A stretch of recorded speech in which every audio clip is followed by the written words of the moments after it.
em nome de Cristo Jesus, amém, amém, Deus. Graça e paz, amados, que bom, obrigado, esses preciosos do Senhor, esse povo querido. Eu fico vendo ali a contrição deles, a dedicação, a maneira como eles se apresentam diante do Senhor. Isso é bom demais. Algumas coisas a gente aprende com as experiências, com a vivência, com o tempo. Eu sei muito bem que o povo de Israel, na sua história, no seu relacionamento com Deus, tem aprendido muito. Quando o templo de Jerusalém foi destruído, quando a cidade de Jerusalém foi destruída, e o povo foi levado cativo à Babilônia, eles perderam exatamente esta oportunidade de serem levados para um lugar bem distante, separados uns dos outros. Não podiam se reunir. Como eles tinham saudades. Eu sei que vocês devem estar assim, saudosos para retornar a este lugar de adoração, para juntos buscarmos ao Senhor. Mas eles reaprenderam também, buscando ao Senhor assim, de outras maneiras, em casas. Depois criaram grupos menores, reuniões menores, como as sinagogas, que existem até hoje, espalhadas pelo mundo inteiro. Essa experiência nos permite tornar, mais do que nunca, o nosso lar, a nossa casa, no altar do Senhor, num lugar de adoração. Então aproveite esse tempo e faça assim, com que sua casa seja esse lugar de adoração e de busca ao Senhor. Em grupos menores, logo logo, poderemos voltar aí aos nossos PGMs, às reuniões nas casas. Logo já retornaremos aos cultos conjuntos, celebrando como povo de Deus, ainda que em grupos menores do que antes, mas voltaremos. O pastor Rodrigo já nos deu algumas orientações e aí nós vamos dando isso até o final deste culto. A gente vai repetindo mais para aqueles que não ouviram. Então, bom ter você aí no nosso canal. Nós estamos tanto no YouTube quanto no Face. Não deixe de curtir, de dar ali o seu chamado like, né? Ou seja, o seu ok, que você está gostando. Sinalize como é bom estarmos juntos aí, tornando esse canal, de fato, a partir de agora nós entendemos uma verdade, uma realidade que vai existir no nosso meio. A gente vai poder transmitir depois todos os nossos cultos desta forma. A gente aprende e vai vendo a necessidade e aí a gente vai crescendo nisso. Abra sua Bíblia comigo no livro de Êxodo, capítulo 15, do verso 22 ao verso 27. Você pode ler lá comigo. Nós estamos aí nessa sequência de estudarmos alguns livros da Bíblia, meditando nos domingos, e nós concluiremos hoje aí no livro de Êxodo. Não dá para a gente passar sempre tudo, mas são lições preciosas que a gente vai aprender, e nós vamos usar uma parte do texto, mas você pode ler depois todo o texto de Êxodo.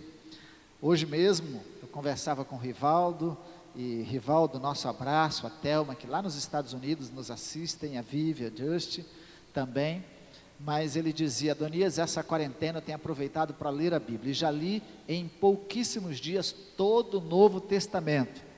Desafiador. A gente pode aproveitar, administrar o nosso tempo aí de quarentena, para aproveitarmos bem, para lermos a palavra do Senhor.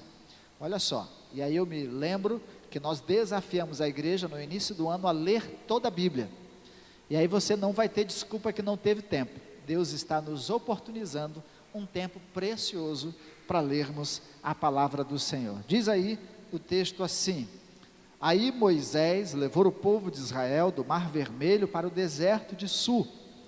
Eles caminharam 3 dias no deserto e não acharam água.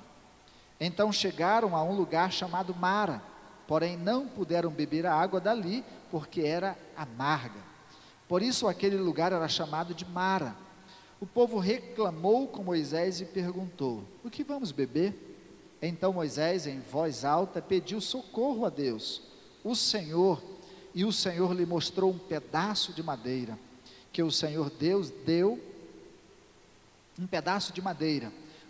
Moisés jogou a madeira na água, e a água ficou boa de beber. Foi nesse lugar que o Senhor Deus deu leis aos israelitas, e os pôs à prova. Ele disse: se vocês prestarem atenção no que eu digo, Se fizerem o que é certo e se guardarem os meus mandamentos, eu não os castigarei com nenhuma das doenças que mandei contra os egípcios. Eu sou o Senhor que cura vocês.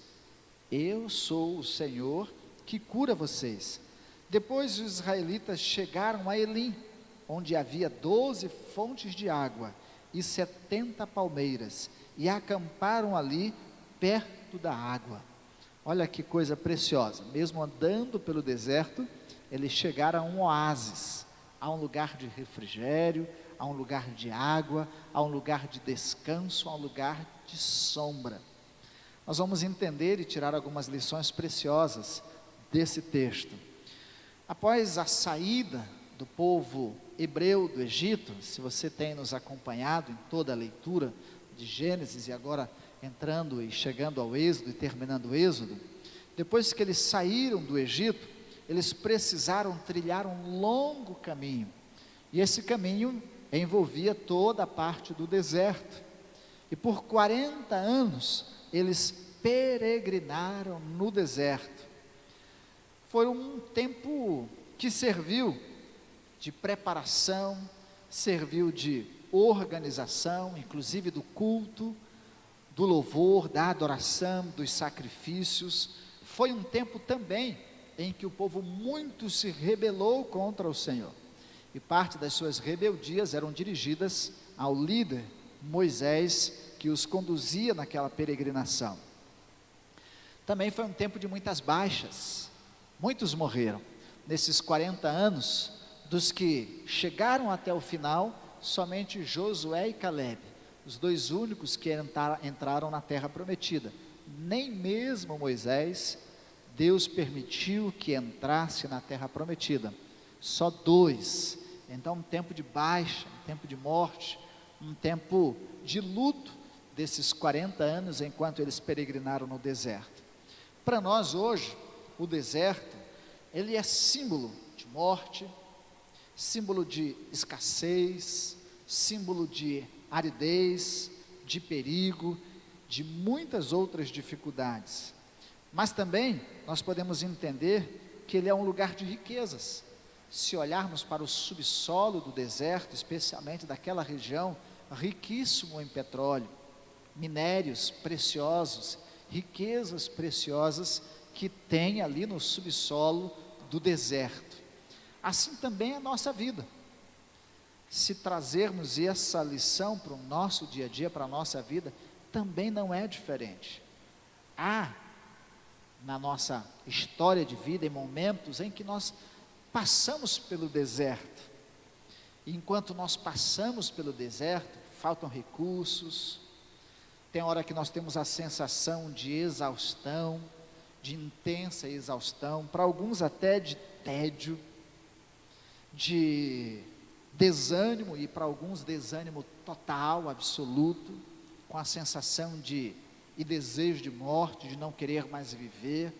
O deserto para alguns é terrível, mas a gente não pode se esquecer que, como assim é o deserto, ilustrado aqui no Velho Testamento e mostrado, também dele podemos tirar preciosidades e riquezas, que servem de experiência para nós, riquezas, lições preciosíssimas, que podem servir para a nossa vida toda. Então, com esta mensagem, nós queremos que você extraia verdades profundas para a sua vida.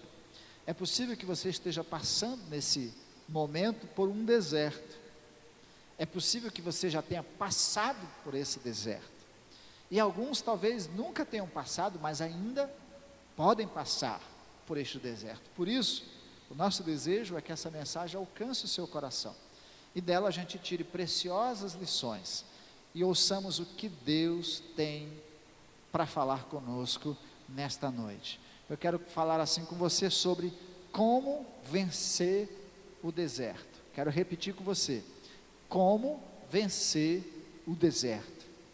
Primeiro, e aí você pode me acompanhar no texto de Êxodo. O primeiro é: queira a presença de Deus. É impossível vencermos o deserto. É impossível vencermos a aridez da vida. É impossível vencermos a escassez da própria vida se não quisermos a presença de Deus conosco. E se olharmos para a história bíblica, especialmente o Êxodo, a maior promessa que Deus fez a Moisés quando o chamou ali no deserto, na sarça ardente, foi: eu estarei contigo. Moisés, eu estarei contigo todos os dias. Essa promessa se estende por toda a Bíblia. E os grandes heróis, os grandes personagens bíblicos, todos eles confiaram na promessa de Deus de que Deus estava com ele, apesar de todas as lutas, apesar de todas as dificuldades. Assim, esta garantia também nós temos, à luz do Novo Testamento. E se temos especialmente Jesus como Senhor da nossa vida, temos Deus como Rei da nossa vida, como Senhor absoluto da nossa vida, a promessa dele não é diferente, nem para mim, nem para você. A promessa é: eu estarei contigo todos os dias. Jesus, após a sua ascensão, ali junto aos discípulos, quando ele ascendia aos céus, ele disse: eu estarei convosco todos os dias, até a consumação dos séculos.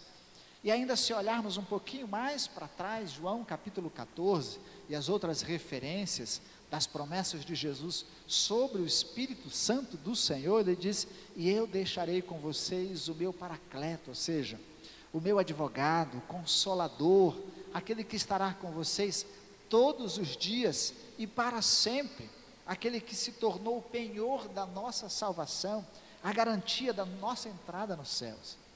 Deus estar comigo, Deus estar contigo, Deus estar conosco, a promessa dele, ainda que seja um tempo de travessia pelo deserto.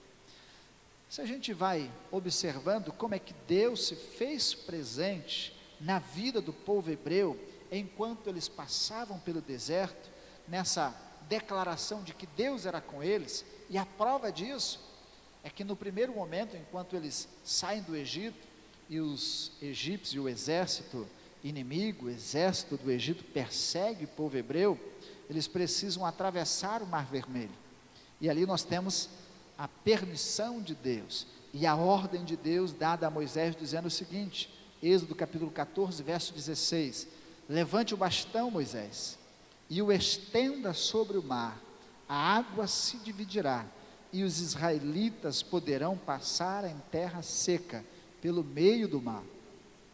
Ou seja, naquele primeiro momento, naquela primeira dificuldade, Deus estava com eles, abrindo o Mar Vermelho para que eles pudessem passar, e chegar ao outro lado em segurança. Nos lembremos ainda que o mar também sucumbe todo o exército de Faraó, e eles podem celebrar. Miriam é esta ministradora do louvor, depois que eles atravessam o Mar Vermelho, puxando aí com seu tamboril, com seu pandeiro, um momento de adoração e de cântico, de celebração, de alegria. Deus estava com o povo, e o fez passar pelo Mar Vermelho. E se a gente volta um pouco antes, e depois mesmo da travessia do Mar Vermelho, Deus também se fez presente naquele povo, e naquele momento da sua história, com a nuvem. A nuvem ora estava atrás do povo, escurecendo todo o ambiente para que o exército inimigo não os alcançasse e não percebesse, e ora estava na frente deles também, como que iluminando os seus caminhos. Como que iluminando? Não, iluminando os caminhos. Desta forma, Deus vai se fazer presente na nuvem e também numa coluna de fogo. Você pode abrir lá a sua Bíblia, capítulo 14, verso 19b, que diz assim: também a coluna de nuvem saiu da frente deles e foi para trás. E ainda, Êxodo capítulo 14, do verso 21 ao verso 22, diz assim: durante o frio da noite, que pode, e aí podemos entender que pode chegar até os 50 graus, ou 5 graus à noite, e 50 durante o dia, Deus disse ao povo o seguinte, quero repetir o texto com vocês. A coluna de nuvens sempre ia diante deles durante o dia, e a coluna de fogo ia durante a noite. Êxodo capítulo 13, verso 21 e verso 22. Para eu ler todo o texto, diz assim: durante o dia, o Senhor ia na frente deles numa coluna de nuvem, para lhes mostrar o caminho. Durante a noite, ele ia na frente deles, numa coluna de fogo, para iluminar o caminho, a fim de que pudesse andar de dia e de noite. A coluna de nuvem sempre ia diante deles durante o dia, e a coluna de fogo ia durante a noite. O cuidado de Deus, a presença de Deus, envolvendo aquele povo e os guardando naquele momento difícil e de peregrinação no deserto. Também havia a presença de um anjo, e se você abre lá no capítulo 14, verso 19, ainda nós entendemos dizendo o seguinte: então o anjo de Deus, que ia na frente dos israelitas, mudou-se de lugar e passou para trás. Ora o anjo do Senhor estava atrás, e ora o anjo do Senhor estava na frente. À luz do Novo Testamento, vamos nos lembrar, a palavra de Deus nos diz que os anjos do Senhor, como ministradores a serviço dos seus, acampam-se ao redor dos que o temem. Então Deus é conosco, assim como Deus foi com a nação hebreia, naquele momento de peregrinação, de dificuldade no deserto. Deus é conosco, mas nós precisamos querer a presença do Senhor, desejar a presença de Deus. Este povo, e aí através do seu líder, quis a presença de Deus no meio deles. Como é que nós podemos aplicar isso à nossa vida? A promessa de Deus continua viva em nosso favor, em meu favor, em seu favor. E aí nós já repetimos, a ascensão de Jesus nos confirma isto: eu estarei convosco todos os dias, até a consumação dos séculos. Assim como a gente pode ver a ação do Espírito de Deus nos iluminando, nos guiando, nos consolando, nos confortando, estando conosco em todos os momentos da nossa vida, nós podemos compreender como aquela dimensão da nuvem, da coluna de fogo, envolvia o povo.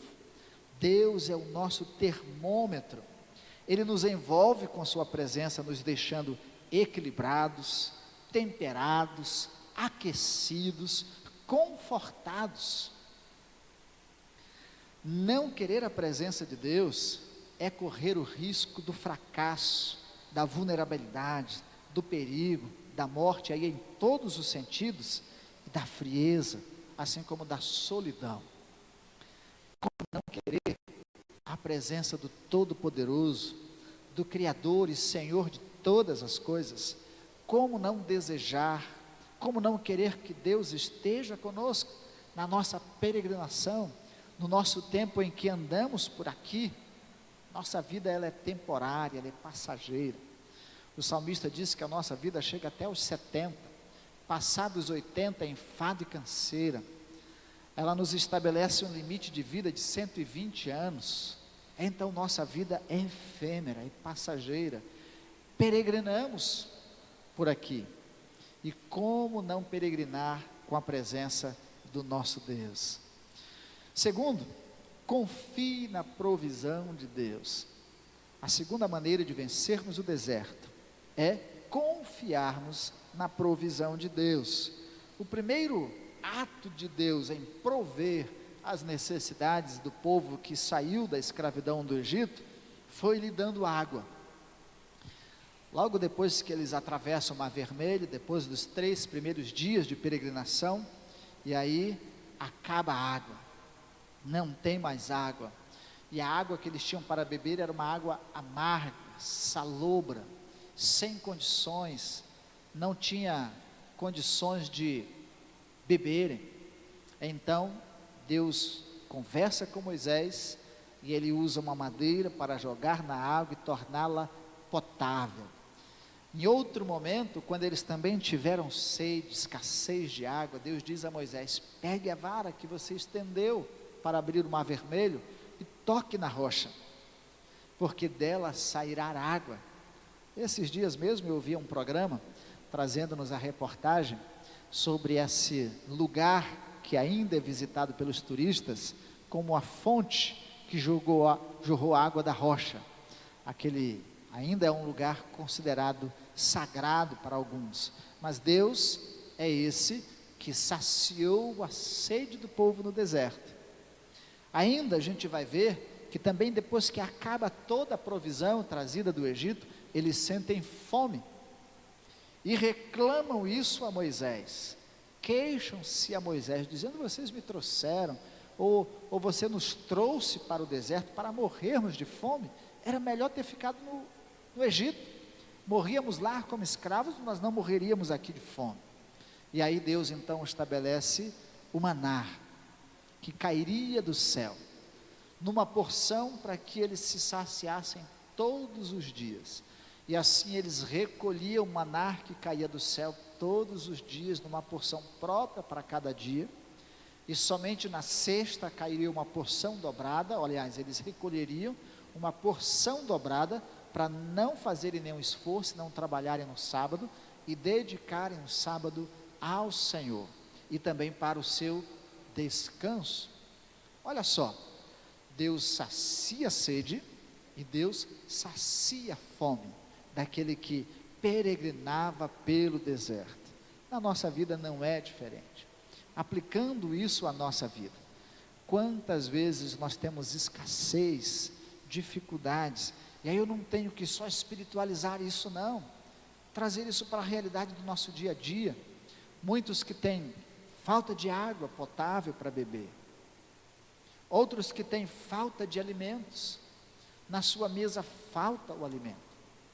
Então, mas se nós confiamos no Senhor e fazemos o que precisa ser feito, o necessário, Deus vai prover. E é interessante que além do maná, Deus ainda traz a eles as codornizes, porque eles estavam se queixando que não tinham carne.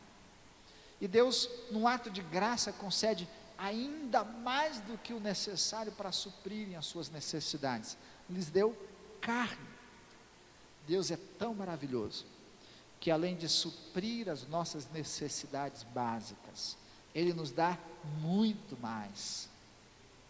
Além do que nós necessitamos, alguns até exageram, desperdiçam e desprezam, esbanjam os recursos que Deus lhe deu, o que na verdade falta e muito na mesa de outras pessoas. Então vamos reconhecer, Deus é o nosso provedor. Deus pode usar recursos, como por exemplo, no caso de Elias, o profeta, que quando fugia da presença de Jezabel, precisou, cansado, ser alimentado, e os corvos, instrumentos de Deus, alimentaram Elias. Deus pode usar pessoas para suprir as suas necessidades, e as minhas. Deus pode usar empresas, Deus pode usar governos, Deus pode usar estruturas, ONGs, organizações. Muitos são os instrumentos que Deus pode usar para suprir as nossas necessidades. Mas vamos reconhecer, é Deus que é o provedor. Quando nós paramos para deixar Deus como nosso provedor e começamos a confiar em nós mesmos, nas estruturas, nas organizações, como sendo elas as nossas provedoras, e no momento em que elas falirem, e no momento em que elas deixarem de existir, se nós reconhecemos que as pessoas é que são os nossos provedores, e se Deus tirar essas pessoas de nossas vidas, então Deus vai usá-los como instrumentos, mas o provedor de fato é Deus. Então não deixe de descansar e confiar que Deus é o nosso provedor. Mesmo nesse tempo de pandemia, de crise, de dificuldade, nós estamos preocupados com os recursos, com as provisões. Não deixe de descansar e confiar no Senhor. Faça-lhe o que é necessário, faça o que preciso for. Não seja preguiçoso, não seja indolente, não seja dependedor só de alguém ou de alguma coisa. faça a sua parte. E o que a Bíblia nos mendigar o pão. Se você é justo, se você é correto, se você é honesto, se você é trabalhador, se você é ágil, então Deus vai prover as suas necessidades. Terceiro, para vencermos o deserto, é necessário acreditar e aceitar ajuda. Aceite ajuda para vencer o deserto. Moisés era um super líder, calmo, estratégico, homem de fé, resistente, mas em sua jornada precisou e contou com a ajuda de várias pessoas. Falaremos de algumas delas. Por exemplo, Jetro, o sogro conselheiro de Moisés. Quando Moisés estava cansado, sobrecarregado, Deus envia o seu sogro Jetro para ajudá-lo, lhe dando estratégias de como distribuir as tarefas entre o seu povo. Líderes sobre 10, líderes sobre 50, líderes sobre 100, líderes sobre 1000. Estrategicamente ele dividiu as tarefas e assim o povo pôde ser ouvido e atendido. Olha só, por ser sogro, se Moisés não tivesse dado ouvidos a Jetro, ele com certeza entraria num processo de fracasso do projeto de Deus. Arão, o irmão parceiro. Arão foi aquele que acompanhou Moisés, foi o porta-voz de Moisés durante muito tempo diante de Faraó, foi o escolhido por Deus, diante da queixa de Moisés, das fragilidades, das impotências dele, foi o escolhido de Deus para andar lado a lado com Moisés. Ele errou, é certo, quando ele se sentiu seduzido e influenciado a construir o bezerro de ouro. Na hora que ele saiu de perto do seu irmão, ele fraquejou, errou, e a gente pode tirar lições disso para a nossa vida. Os levitas, os cuidadores dos sacrifícios, os cuidadores do culto, as tribos foram organizadas estrategicamente por Moisés. Cada uma tinha uma função, cada uma tinha uma responsabilidade, e os levitas eram os responsáveis pelo culto, pelo sacrifício, pelo sacerdócio, pela adoração.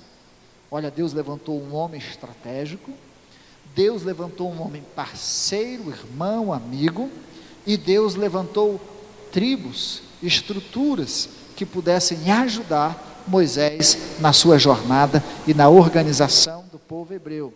E como é que a gente pode aplicar isso à nossa vida?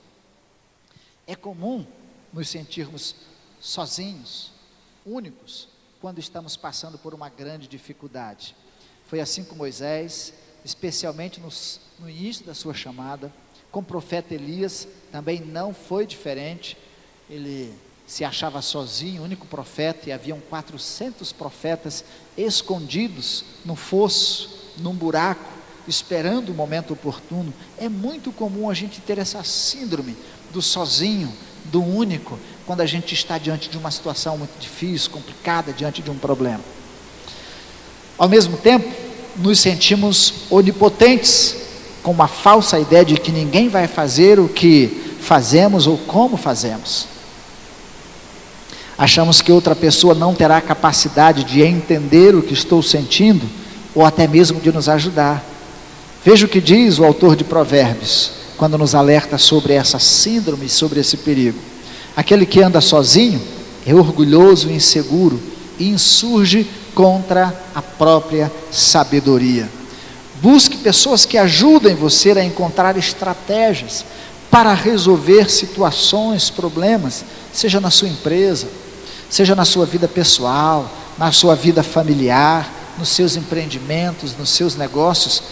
Deus tem levantado pessoas estratégicas que podem abençoar e ajudar a sua vida. Deus também pode levantar e peça ajuda, e caminhe com pessoas parceiras, irmãos, amigos, que ombreiem com você a mesma luta sua, a mesma caminhada sua, e no momento oportuno abra as oportunidades para ele. Reconheça que eles podem faltar, podem falhar, podem decepcionar vocês, mas também são instrumentos de Deus para abençoar a sua vida. Deus pode também levantar líderes espirituais, como foram os levitas, para orientar a sua vida espiritual, para levá-lo a um crescimento, a uma maturidade, ao fortalecimento da sua vida cristã, ao conhecimento das Escrituras. Busque pessoas que possam te ajudar. Se você está passando um momento difícil, de crise, de luta, não consegue ver saída, alternativa, busque ajuda. Deus vai levantar os estrategistas, Deus vai levantar os parceiros, os amigos, Deus vai levantar os sacerdotes, os líderes espirituais que poderão te ajudar. Mas busque ajuda, peça socorro. Ter um olhar diferente sobre o mesmo problema é bom, porque nós encontramos soluções diferentes. Então não ande sozinho, não caminhe sozinho, não viva sozinho. Quarto, crie intimidade com Deus. Se você quer vencer o deserto, crie intimidade com Deus.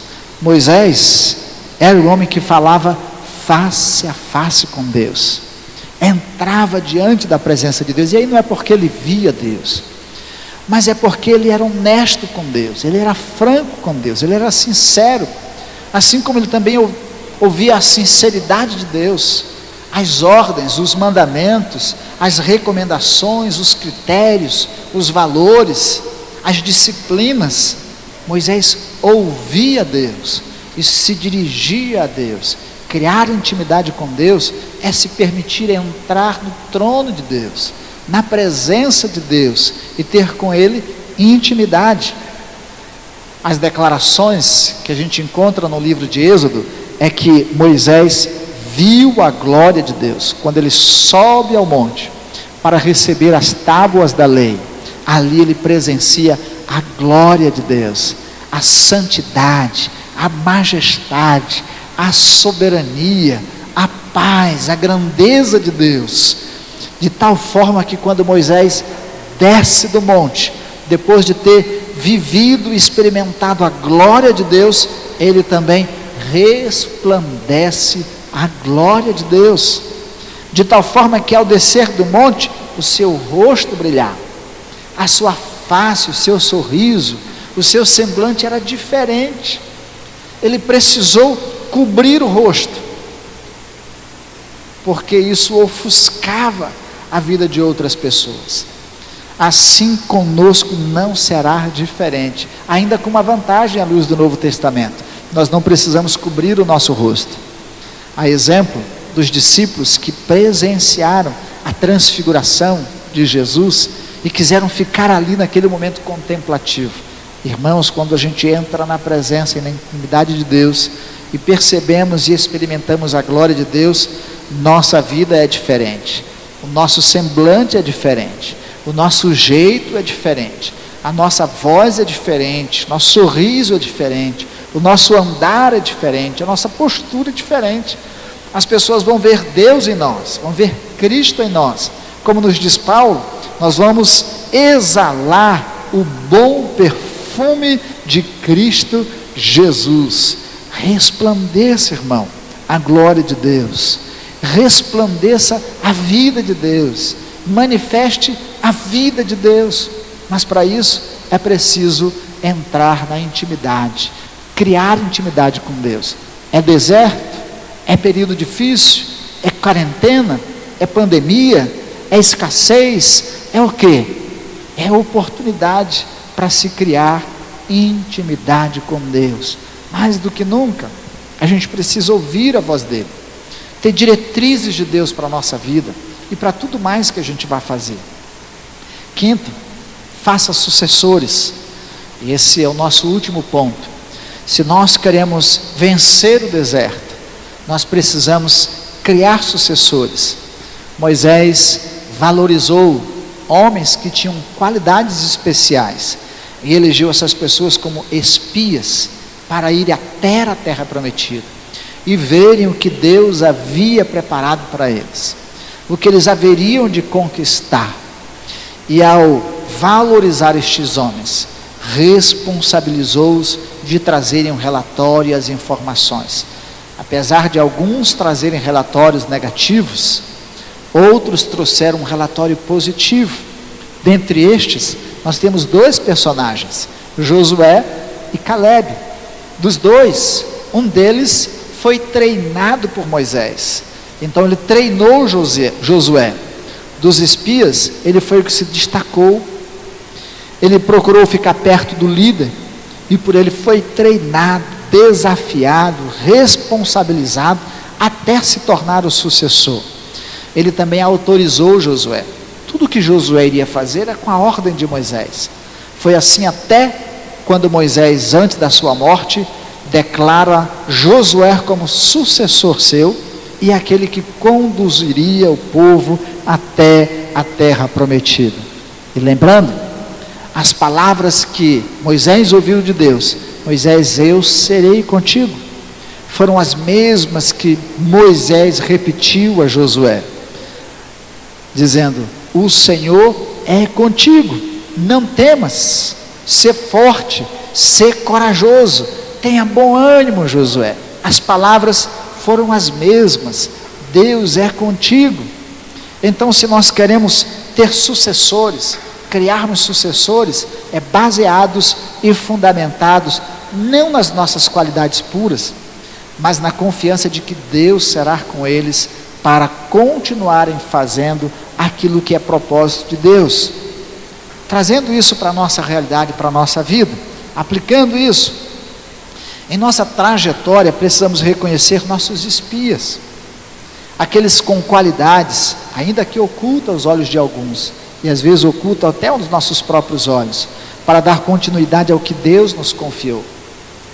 Possivelmente um deles irá se destacar, e se for paciente para ficar com você até a hora oportuna de sucedê-lo, não hesite em posicioná-lo. Talvez Deus já tenha te dado algum Josué, ou alguns Josués, e você deve percebê-los, e na hora oportuna, não hesite em posicioná-los, em dar a eles a autoridade, para que eles continuem cumprindo o propósito de Deus, que é para a sua vida, para deles e para a posteridade. Hoje, vemos muita gente errando, porque não querem seguir seus líderes, não andam juntos, e nem mesmo querem ter paciência para esperar a sucessão. Josué esperou 40 anos, andou com Moisés 40 anos, isso não significa dizer que você vai andar com seu líder 40 anos, não é necessário, e nem sempre é necessário esse tempo todo, mas ande com o seu líder. Os líderes também precisam de confiança para delegarem responsabilidades aos seus liderados ou subordinados, é andando com seus líderes, seja ele na sua empresa, seja ele no seu convívio familiar, como seu pai, sua mãe, seus líderes, seja ele na vida eclesiástica, os seus líderes espirituais, andem com eles, trilhem com eles, até gerar confiança, para que as responsabilidades lhes sejam compartilhadas. Às vezes nós chegamos numa empresa e já queremos as promoções, quando não tomarmos o lugar do chefe. Chegamos numa empresa e já queremos detonar o patrão para assumirmos o seu lugar, sem termos a devida paciência de aprender, de andar, de observar, de caminharmos juntos, de crescermos, de observarmos, e aí, à medida que nos forem dando as responsabilidades, assumirmos elas, cumprirmos cabalmente, para então irmos assumindo progressivamente aquilo que Deus tem preparado para nós. Se você considera a sua trajetória um projeto de Deus, eu quero repetir isso, se você considera a sua trajetória um projeto de Deus, e ver como relevante para a sua igreja, para a sua comunidade, para a sua cidade e para a sua nação, faça sucessores. Faça sucessores. Se você não conhece alguém com esses projetos, ou aliás, se você conhece alguém com esses projetos e com eles se identifica, busque qualidades, proximidades, para que você possa sucedê-lo. Tenha paciência, pague o preço, para que Deus continue usando você e capacite outros, ainda que seja em meio ao deserto, e lembre-se de sua promessa: Deus é contigo, Deus é conosco, não se esqueça disso. Por fim, meus amados, eu quero dizer para vocês: queira a presença de Deus, no deserto ou fora dele, nunca rejeite a sua presença. Confie na provisão de Deus. Se você confia de fato no Senhor e faz o que precisa ser feito, não lhe faltará o básico, o necessário. Não seja incrédulo e não seja murmurador, mas veja, espere no Senhor, aceite ajuda. Ninguém vive só a vida toda, nem poderá fazer tudo sozinho o tempo todo. Crie intimidade com Deus, só assim sintonizamos a nossa vontade à dele e reduziremos nossas frustrações. Aumentando nossa intimidade com Deus, seremos diferentes, exalaremos o bom perfume de Cristo e resplandeceremos a glória de Deus. Faça sucessores, desenvolva habilidades e condições para aproximar pessoas de você e do que você faz, para oportunizar a elas esta possibilidade de suceder. Eu quero repetir isso com você. Desenvolva habilidades e condições para aproximar pessoas de você e do que você faz, para oportunizar a elas a possibilidades de sucedê-lo. E que esta mensagem alcance o seu coração, e aí você tenha nela recursos para vencer e superar o seu deserto ou o deserto atual em que você enfrenta. Amém?